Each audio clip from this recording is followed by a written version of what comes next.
Hello po, good morning! Empowering morning po sa lahat.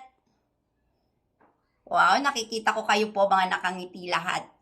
Okay, good morning po ulit. Kamusta po kayo? Okay, nakapag-dinner na po ba ang lahat? Pakitype nga po ng 10 kung tayo ay nakapag-dinner na. Wow, parang okay, thank you very much po sa mga nag-type. So parang marami-rami na po yung nakapag-dinner. Mabuti po at nakapag-dinner na tayo para at least habang nagtitraining tayo, walang magre-reklamong tiyan sa tabi natin. Okay po? By the way, keep on sharing the link po para at least mas marami po ang matuto ngayong gabi na ito. Tayo po ay nasa 73,000. Keep on sharing sa ating mga friendly friend, sa ating mga amiga-amigo, sa ating mga business partner, sa ating mga downline. Lalo na po yung mga bago nating ECE, i-share po natin yung link para maka-join po sila sa atin. By the way, may question po ako. May bago po ba tayo? Yung as in ngayon lang po nakapasok sa Zoom. Pakitype nga po ng 1. Para alam po natin kung may mga first timer. Meron po ba? From Perry. Si guest ni Perry guest Glenda. Hello po, good morning. Pakitype din po yung kung saan po yung location nyo para at least ma-shoutout ko po kayo. Teacher Glenda, my guest. Welcome to MCore po. Okay. Wait lang po ha kasi hindi ko nakikita ang aking text. Okay. Shout out po sa, may Santo Tomas tayo. Si Bacoor Cavite. Si partner Mary Ann. From Makati. Teli Ikay. May Cebu tayo. Richard. Las Piñas. Okay. Sige po, keep on typing and keep on sharing the link po. Para at least mas marami po ang makapakinig sa ating napakagaling na speaker for tonight. Okay, from Las Gamaca, Quezon. Las Piñas, June. Good morning po. Misamis Oriental. Wow, ang lalayo. Shout out po muna natin ang ating president, of course, si Fresh Cheryl Edman.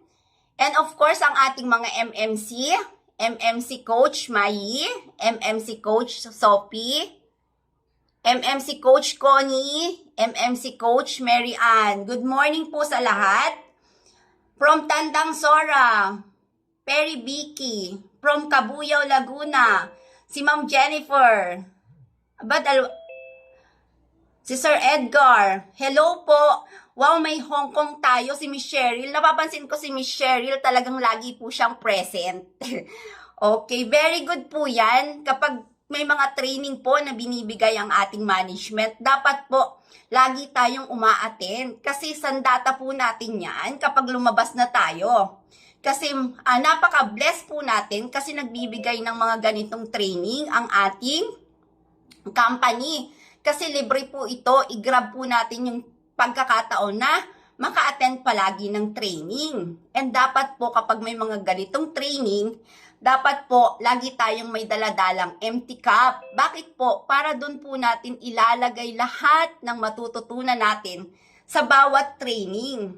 Kasi dito po pag nagte-training po tayo, dito po tayo nagcha-charge.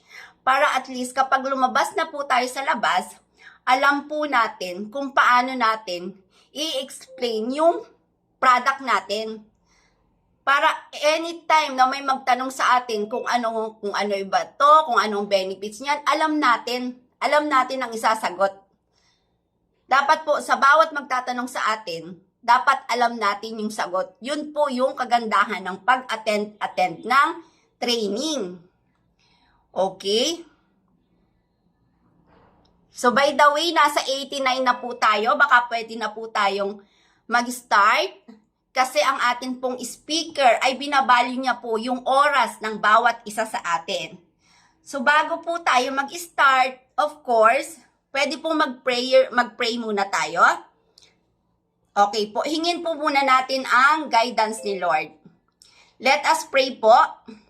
Let us bow our head and feel the presence of our Lord God. Lord, thank you sa lahat ng iyong blessing sa bawat isa sa amin.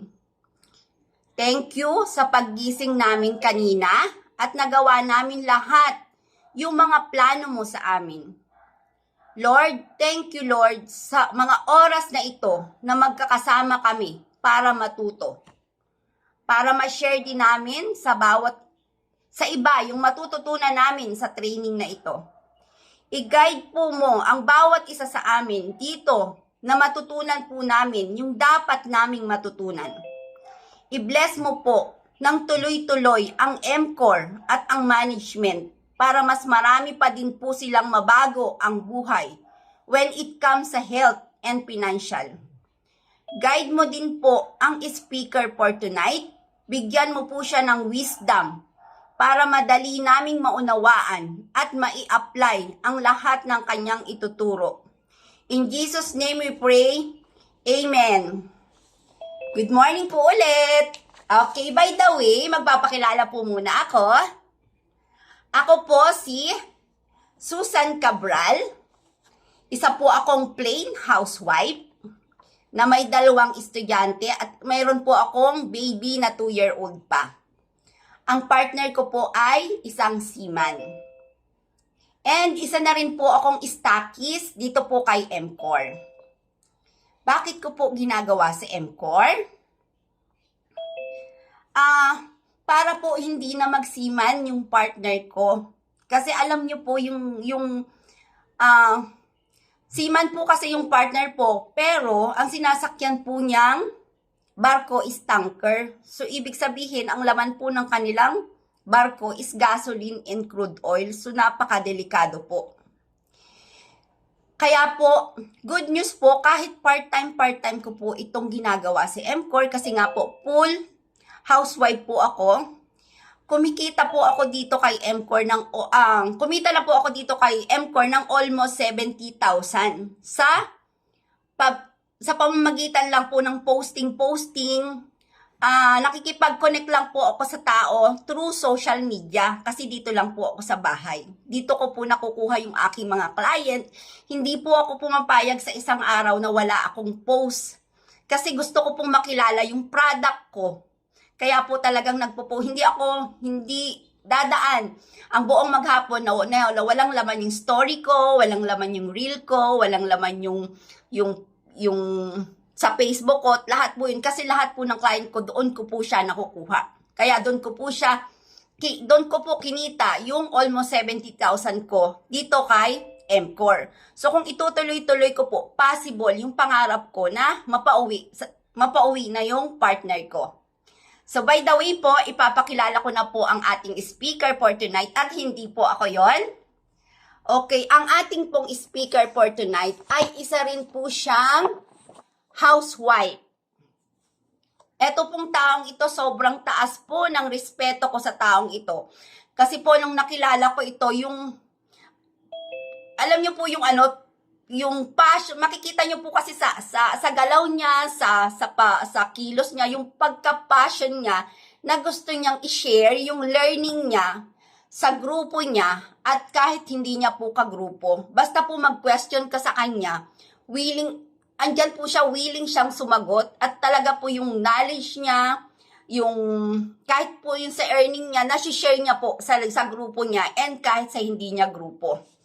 And ito pong ating speaker for tonight is maganda po at sexy.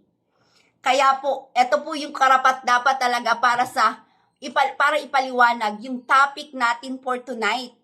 Kasi po, proven and tested niya po. Kaya po siya, sobrang kinis din po kasi nito eh. Ina-admire ko po yung parang pag nakikita ko to, starstruck po talaga ako. And, dati din po siyang traditional business. Nagta-traditional business po siya na malalaki ang capital before, na mga nalugi na.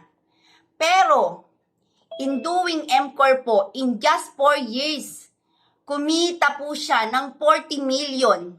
Diba sobrang bigatin po? Siyempre po bigatin kasi top 1 Top 1 po siya sa overall earner ng MCOR. Isa rin po siyang MMC. Meaning po ng MMC, Multi-Millionaire Circle. Grabe, di ba po? And isa din po siyang owner ng brand center sa Dasma. Okay, excited na po ba ang lahat? Okay, papakilala ko na po ang ating speaker for tonight, none other than po, Coach Maricar Balmeo.